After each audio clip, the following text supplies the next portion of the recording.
What's happening? What's happening? What's happening? What's happening? Still a nation.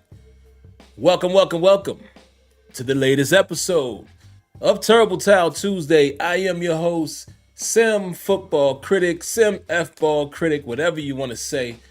But welcome, man. I appreciate you guys tuning in like you always do each and every Tuesday, 8 p.m. Eastern Time. Thank you, guys. And I know I was a few minutes late, but don't forgive me. Charge it to my heart. Charge it to my head, excuse me, not my heart. But how's everybody doing, man? Let's get right into it. We're going to do the intro as far as saying hello to the early listeners. Y'all know we treat our lady listeners, the ladies are still a nation special. Speaking of which, I want to summons the ladies back to the show, man. I want to give you guys, gals, a dedicated show. So please hit me up as soon as you can and let's make that happen. But hey, not a whole lot of topics tonight. Y'all know that. Slow season. You know, training camp is slowly approaching and we have really no news to talk about, really. So I have a couple things that I pulled out of the hat. In and out. Phone queue is wide open. For anyone who wants to call, if you're looking at the stream, you see it right there on the screen, but I'll read it to you as well if you're listening. Area code 619-924-0818. I repeat, 619-924-0818. So, let's say hello to Mark Cunningham. Malvo does it. Lanisha, hello to lovely Lanisha in the building. One of our wonderful lady listeners, man. Please take time, fellas. Lay out the red carpet, say hello to Lanisha and all of our other lovely ladies that will be coming through tonight. Hello, Lanisha. Hope you're doing well. Hope you're staying cool. You're in Florida. And I know how hot it is here in Pennsylvania where I'm located. So hopefully you are staying cool. My man, Why Diggy in the building. Who else is in here? The infamous Tim.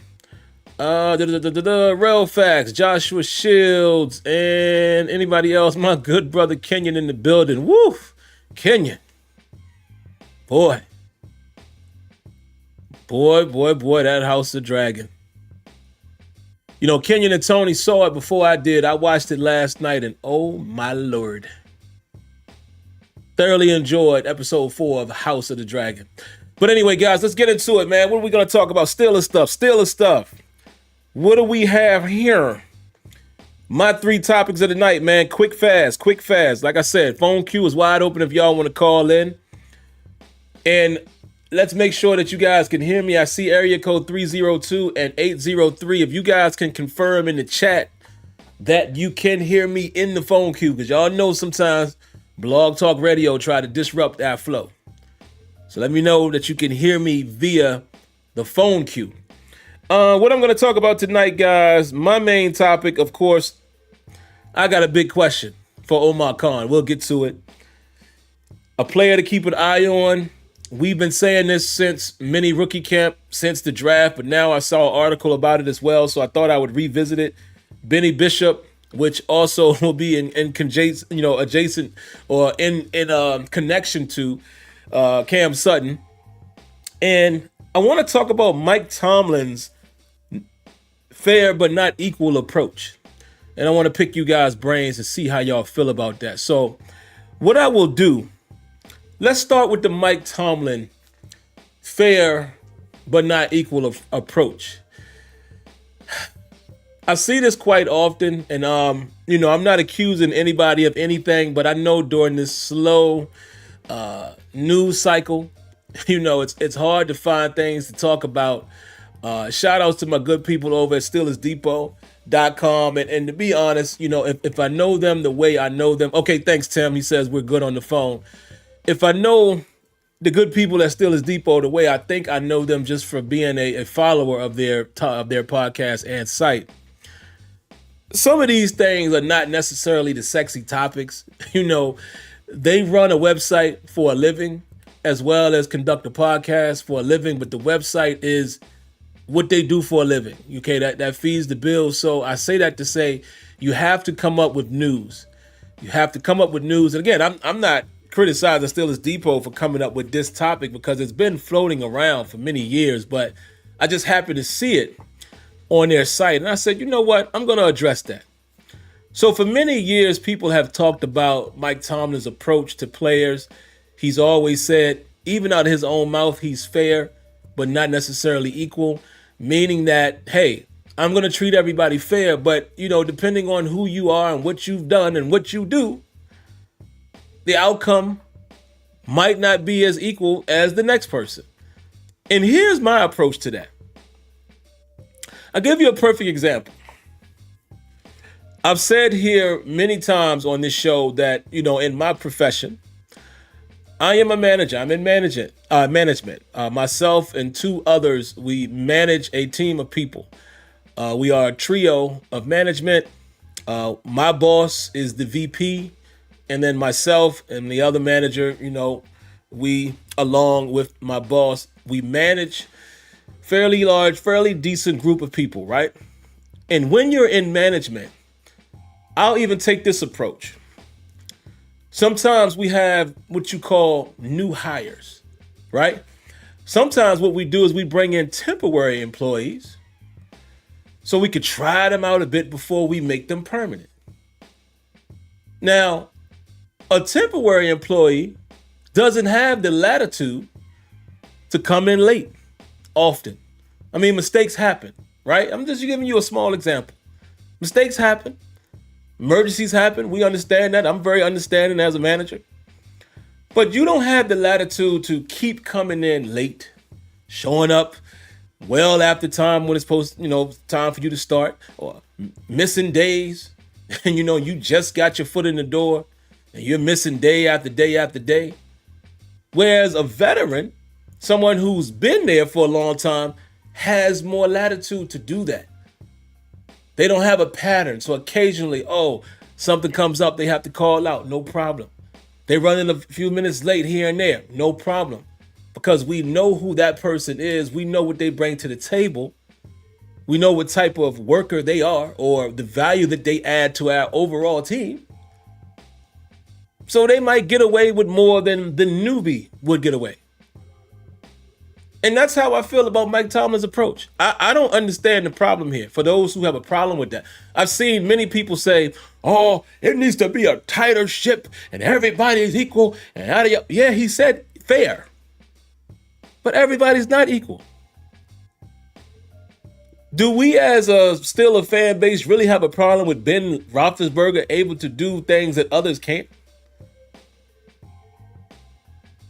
Did we really have a problem with Antonio Brown, even though Antonio Brown, we found out later, he had a lot of other stuff going on, but did we really have an issue with him having some flexibility over Sammy Coates? No disrespect to Sammy Coates, but I'm just trying to give y'all the parallel. Will we really have had an issue with Troy Polamalu having certain perks that maybe Ryan Monday didn't have when he was up and coming? I'm just saying. I don't get it. That's how it works, in my opinion, anywhere. The key is if you're being fair. And that's what he's always said. Yeah, I'm going to be fair, but not equal. I have zero problem with that. So it's just interesting sometimes to see the comments and opinions that people have in regards to that particular topic, because what usually seems to happen is their opinion of the coach starts bleeding out. They just oozing with it. Oh, I hate them. Oh, just coming all out of them. They can't help it. I mean, it's pouring all out of their neck everywhere. They can't help it. The disdain that they have for him. Any chance they get, they just want to point the finger and say, I can't stand that guy. And I'm like, y'all crazy. That particular situation myself, I have no problem with any coach doing that. Like I said, I am in management, and it literally at a job, that's how it works. From management all the way up to HR. A new person doesn't have the same privileges, latitude. They haven't built up the cachet as someone who's been there, done that. So I don't get it. Don't get it. It's crazy to me, man. Really crazy to me. Let's talk about the next topic, shall we? Beanie Bishop. Beanie Bishop is a name that we need to keep an eye on, and I absolutely agree. We talked about this when he was, he wasn't drafted, right? He was a UDFA. Many of us said that when he got signed. Many of us are familiar with him playing in West Virginia. You've seen some football games. I think I read somewhere that he had 20 pass breakups and 4 interceptions in 2023. Not a bad resume at all for a season. He's a little more slightly built as far as his frame, but tough guy. I say that he's somebody to keep an eye on because of my main topic, and we'll get to that in a moment. They kind of run together. We now know that Cam Sutton will be suspended for 8 games. So my biggest question that I have before I address Cam Sutton specifically, who is the slot corner to begin the season, to start the season? Or perhaps if you play 8 games, you may maintain that position. Let's keep an eye on a guy like Beanie Bishop, Darius Rush. Hey, interesting enough, side note, talk about some video game stuff really quick. If you played the Madden 25 beta, when you look at the depth chart, by default, they actually have KZ as the slot. And Elliott and Minkah Fitzpatrick, when you play at sub, those are the 2 safeties, and they got KZ in the slot. Now, we know KZ has been somewhat of a Swiss Army knife in the secondary in his career. Might he get a look? I don't know for sure, because I do think the Steelers are going to want to, put out the 3 safety look that they've been consistently attempting to run, even all the way back to when Morgan Burnett was there. Almost threw up in my mouth right there. Morgan Burnett, oh my God. No disrespect to him. Hey, you was decent in Green Bay. Hats off to you, but in Pittsburgh, why I keep saying it? Every time I say, I get sick. Every time I think about him and his safety play for the Pittsburgh Steelers. But yeah, I see in the chat somebody saying hopefully Corey Trice is healthy. My man, Y Diggy. Yeah, and I think, Trice, if anything, I believe they'll be looking for him on the outside.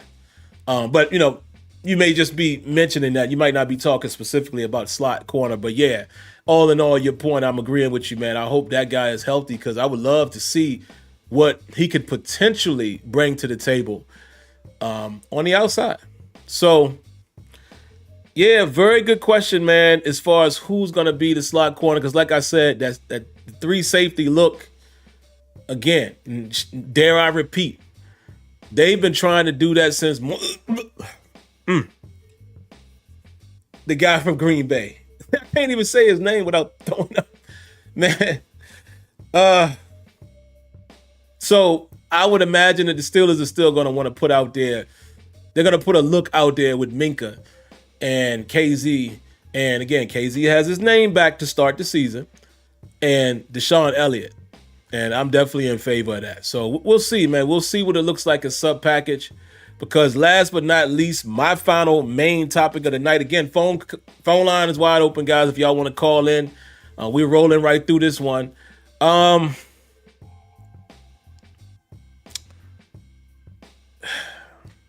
Guys, I've never done this before in the off season. I'm lucky enough to have actually caught him in the facility. So I have a chance to... Oh, whoa, hold on. He's trying to sneak out. Omar Kahn. Come on in the office, brother. Come on in. Just peek your head in, Mr. Kahn. No, actually, come take a seat. No, don't peek your head in. Come take a seat.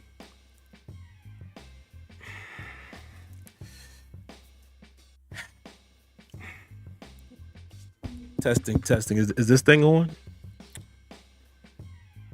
Omar. Mr. Kahn.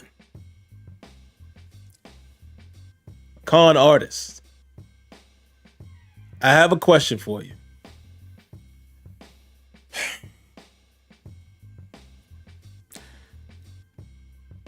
Let me start with love first. I love everything you've been doing since you have been the general manager for the Pittsburgh Steelers. Hey, you know, it was easy for us to think, Mr. Kahn, that you were going to come in and it was going to be status quo.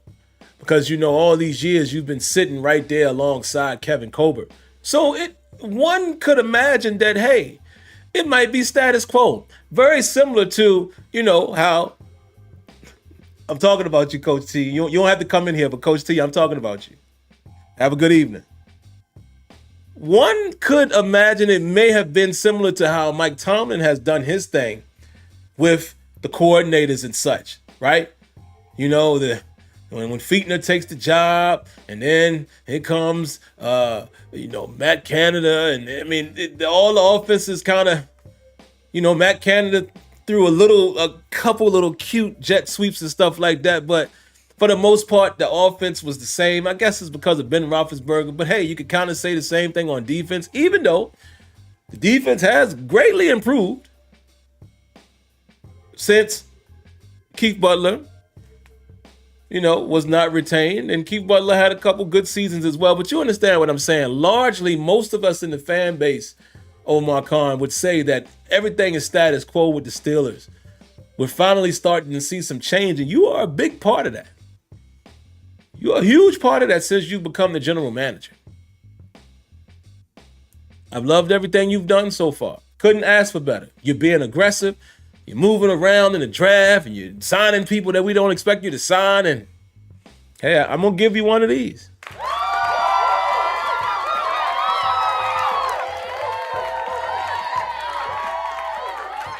All right, that's enough praise.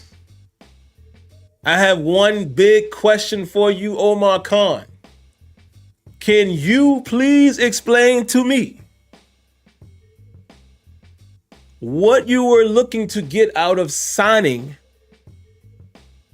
Cam Sutton, knowing, because you had to know. Listen, I understand how industry works, right? And the NFL football industry probably works similar to any other corporate industry. You know, you kind of hear rumblings.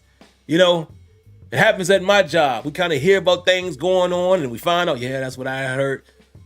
You had to know that there was going to be some disciplinary action. I'm willing to bet in your tenure as an NFL executive, so to speak, or I don't know if you would call it executive, but you know what I mean.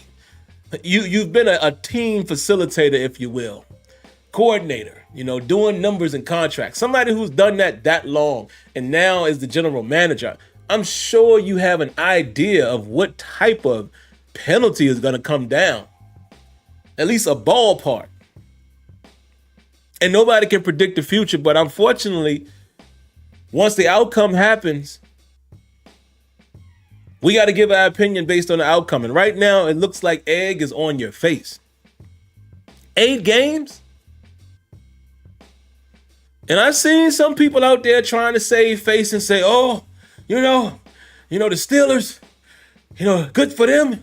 They're going to be able to get Cam Sutton down the backstretch of the season because, oh, that schedule is brutal.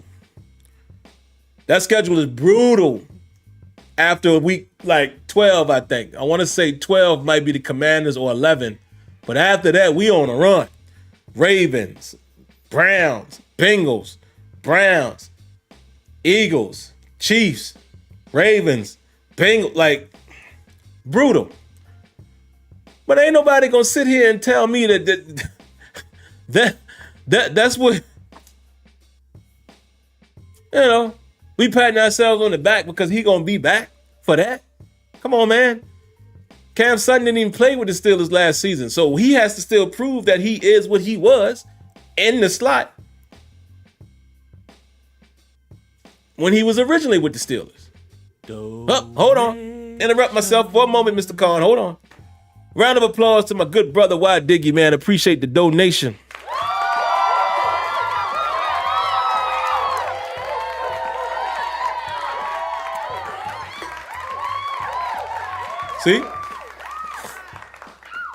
See, Omar Kahn, you got good people out here supporting you. Good brother Why Diggy makes an excellent point, and I actually was getting to that. And I'm going to explain to you why I'm still blown. Why Diggy says, I'm not upset with the Sutton situation because they paid him pennies on the dollar and atoning for issues and seems to be showing accountability. You're absolutely right. Not necessarily the accountability part that I was going to discuss, but I was going to talk about what they signed him for. Absolutely right. Why Diggy is absolutely right. Mr. Kahn, y'all didn't pay much for him, but let me tell you what you did pay. You paid and played our emotions. Because most of us are saying, oh man, we throw Cam back in the slot with Jackson and Peasy Jr. or, Trice, whoever emerges. Oh man, we good. So that's what happened. You paid him to play with my emotions.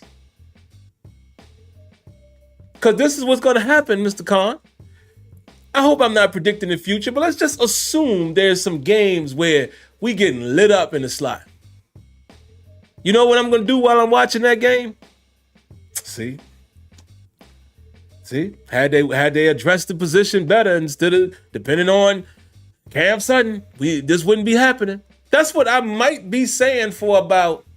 I'm gonna give us a fair shake. I might be saying that for 4 games early on. It's gonna piss me off every time when I think about who could be out there, and not to mention, is he gonna be ready to play after that suspension? I mean, you can be in as much physical shape as you want, but it can't shape you for game speed and on-field activity. I don't like it. But my good brother Y Diggy is correct. At least we didn't pay much for him. It's just, Mr. Kahn, I wish you wouldn't have done that, man. Because you know what you could have actually done?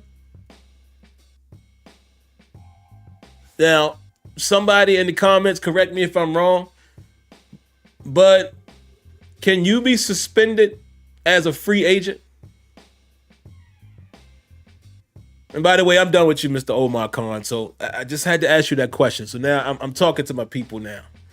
So good people in the chat, can you be suspended as a free agent? What I mean is, can a suspension come down on you and say, whenever you sign, this is what you're going to have to serve?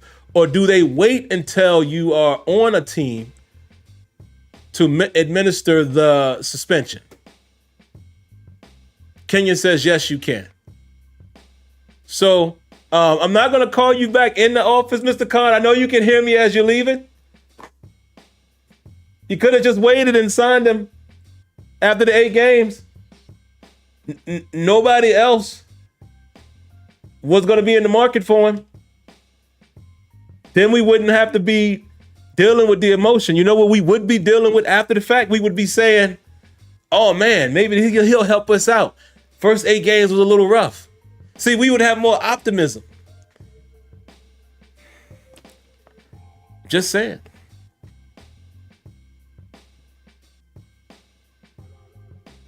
I'm just saying that's what you could have did, Mr. Kahn. Instead, you want to play with our emotions like a fiddle. Oh, round of applause. Interrupt myself. Thank you for the donation there, Jack. Round of applause. Appreciate you.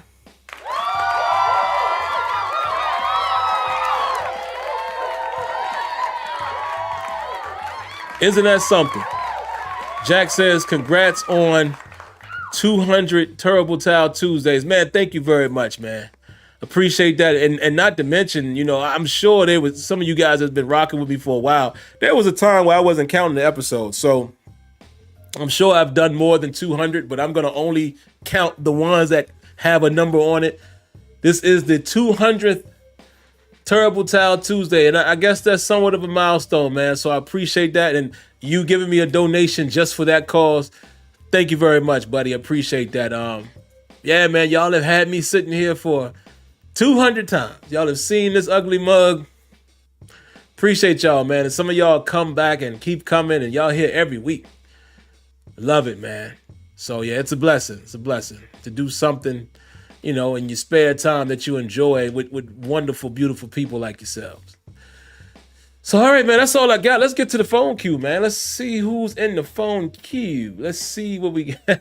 Y'all heard that queue? That almost sound like a Baltimore native right there. For y'all who are from the DMV area or from Baltimore or know people from Baltimore, you would know what I mean when I say queue. Who's in the phone queue? That's hilarious. But all right, man, let's get to it. I'm over here clowning. Area code 302. What you got for us, man? Oh, hold on. Let me hit the button. My bad. Again, 302. What you got for us? Hey, Sim. I know it's the dry season, so I have another fun little question for you. It's a quick little would you rather. I'm going to give you 2 scenarios, and you pick which one you'd rather go with. If you had to choose one of the Steelers' offensive or defensive groups from the past 20 years, like, for example, you know, the 2008 Steelers defense or the 2021 Steelers offense, would you rather send out your defense to defend a 2-point lead against prime Brady with Gronk and Edelman and Amendola, or would you rather send out your offense and you need to score 8 points against that prime Ravens group with Ray Lewis, Ed Reed, Terrell Suggs, and them boys, and you only get 1 drive for each of those scenarios? Thank you, and I support Rhaenyra. Rhaenyra, let's go, Rhaenyra. Those that know. Listen, man, I love that question. I love that question. I think that's infamous Tim, just judging by the comment earlier. Man, ooh, I want to hear you guys' thoughts as well in the comments. Hold on real quick, man, before I answer that. Round of applause. Wow, Brett Fox, man.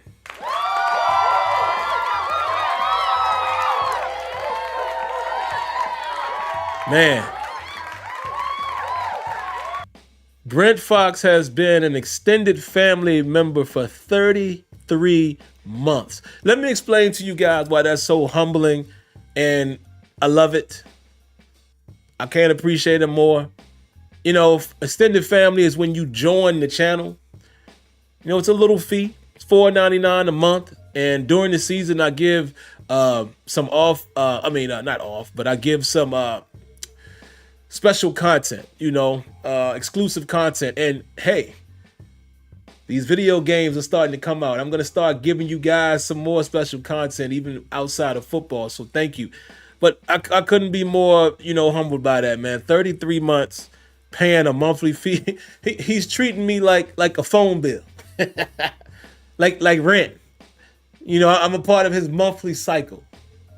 Respect, man. Shout outs to you for that, man. 33 months is a long time. Let's see. Let's get back to the question.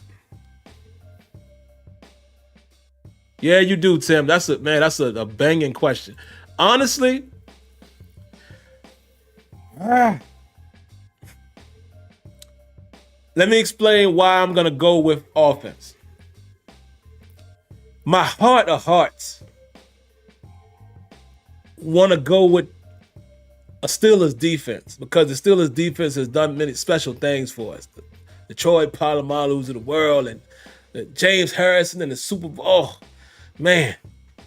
However, I regrettably say I've seen Brady beat our defense too many times in his career for me to trust him. And that right there,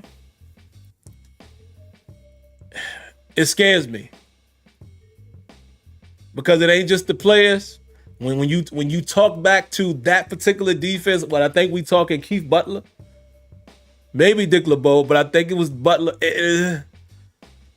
We just was never in the best scenario. I mean, it just takes me back to the AFC Championship game. Lord have mercy. What was that receiver's name? Chris Hogan or something? Oh, man. So it would scare me. However, the reason why I'm going to choose offense against the Ravens, because we've seen Big Ben Roethlisberger be Big Ben Roethlisberger against those Ravens. Those very Ravens, we've seen it with our own eyes that he's been special. Whether it's Antonio Brown's rookie year when he finds Antonio and he catches it on the helmet as he's going out of bounds, or the game against the Ravens when he finds Santonio Holmes cuts it back cross field, or that Christmas Day game more recently when the immaculate extension, as they call it. Oh, we've seen Ben do it too many times. Do y'all remember that Ravens game where the Ravens go up 21-0? That was in the playoffs. Might have been the AFC Championship. I don't remember. I just know it was an important playoff game. And we come back and beat them. That might have been the same year that might have been the game where, till this day, I'm not sure it was a touchdown. Y'all know the one. When he catches it, think it was Holmes, catches it like this going out the end zone. In my viewpoint, I don't think that's a touchdown.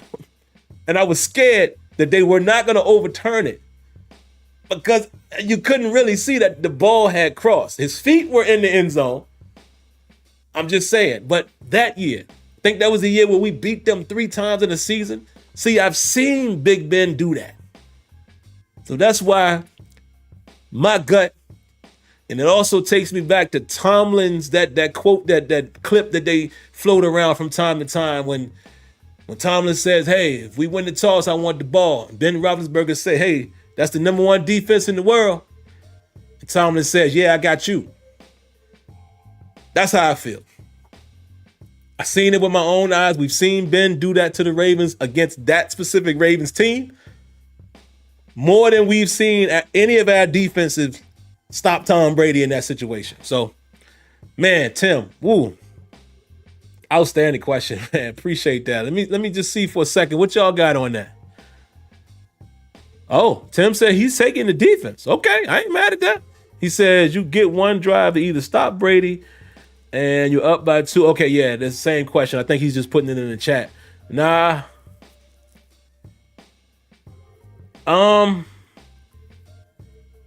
You said it was the 2019 defense, and you said it was the 2021 offense. Yeah, that's what makes it tricky. I still think I would go with the 2021, man. I still think I'm taking offense in that scenario only because, like I said, the constant was Ben Roethlisberger being the quarterback. And I've seen Ben do that to the Ravens. So, he says, no, that's just an example. Oh, well, in that case, I'm probably going with the Killer B offense. Yeah, I'm going to probably take Ben Roethlisberger with a full complement of Killer Bees. Yeah, that's what I'm going to do. One drive, I think Ben makes it happen. All right, let's grab the last call of the queue. Looks like Mr. Winningham, our good friend. Mr. Winningham, what you got for us tonight, sir? Good evening.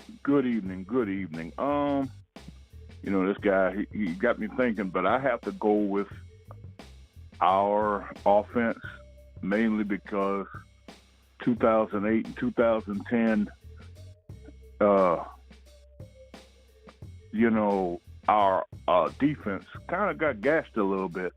One by Kurt Warner, the other one by Aaron Rodgers, even though we won one and lost the other. I have to go with our offense because our Big Ben always kind of kept us in games. But here's a question for all our old guys here.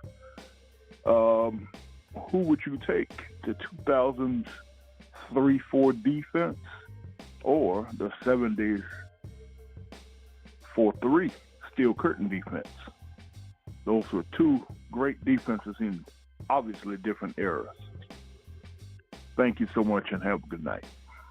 Oh, man, Mr. Winningham. See, there you go, guys. I told y'all Mr. Winningham don't miss with his questions. Or even just when he says something, the wisdom. We appreciate him so much.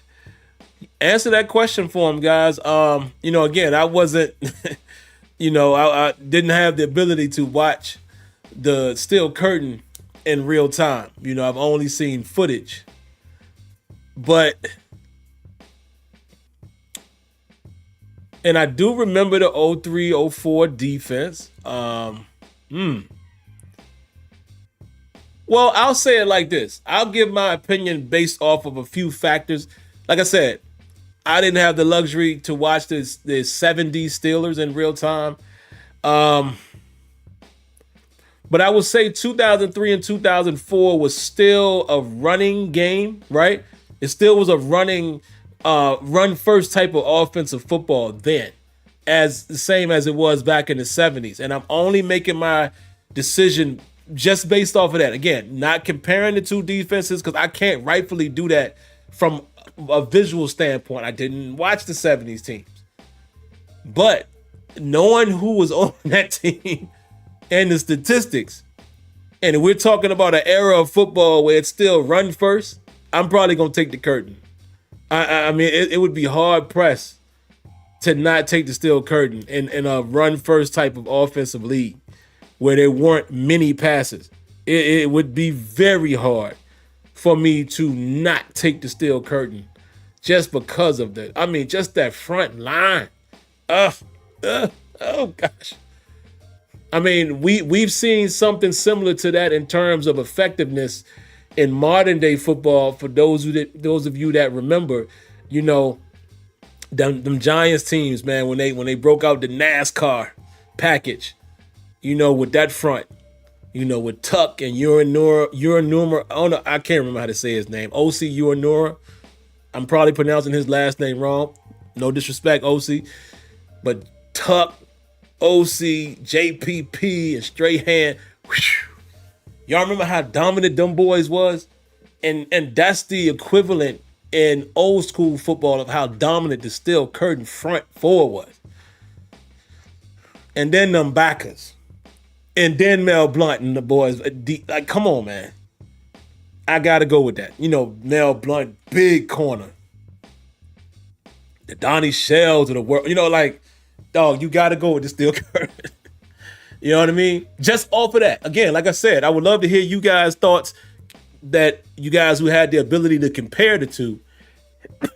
I'm just going off of, 03, 04 was still more of a run first style of football as it was in the 70s. So in that scenario only, I'm going with the curtain. No question. No question. But Mr. Winningham, if you're still here, please give your answer. Because as we know that you were around to see both. So please, and Kenyon as well. Kenyon, even though I happen to know that Kenyon wasn't an old man in the 70s. Kenyon was a young guy, but he was watching football. I would love to know what you guys think. Kenyon says that 70s dynasty was the best roster ever created in the NFL, period. Yeah, man. Yeah. I mean, yikes.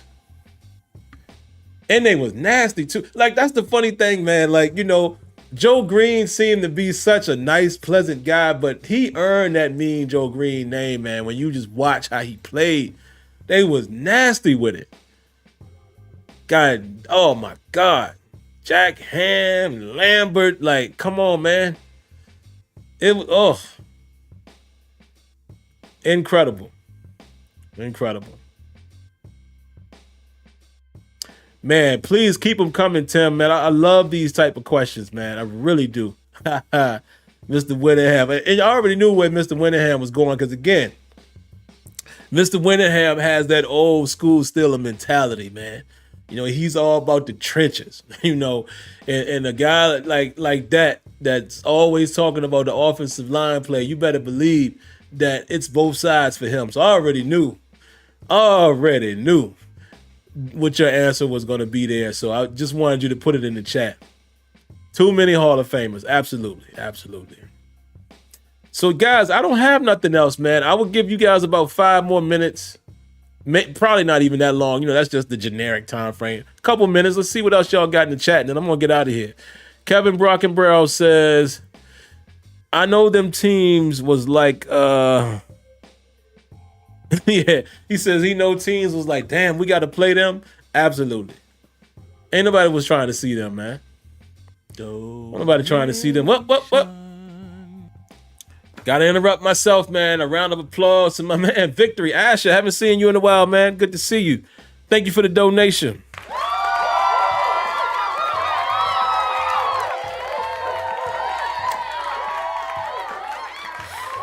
He says, can't stay, just dropping a dime, clicking the like and popping out. By the way, he says, I'm almost, how old? I can't see it. He says, I'm almost something years old, but it cut out on me. How old did he say? Oh, hold on. Let me look on my phone. Let me see if it shows on my phone in the chat. No, it's not showing.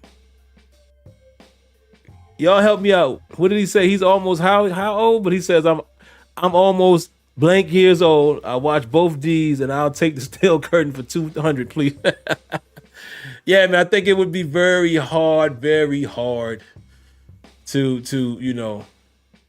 pick against the steel curtain. I just don't think that's the right thing to do from anybody.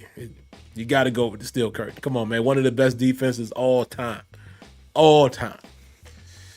What else y'all got?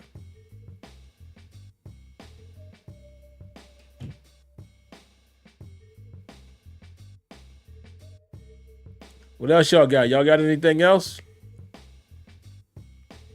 Training camp is approaching.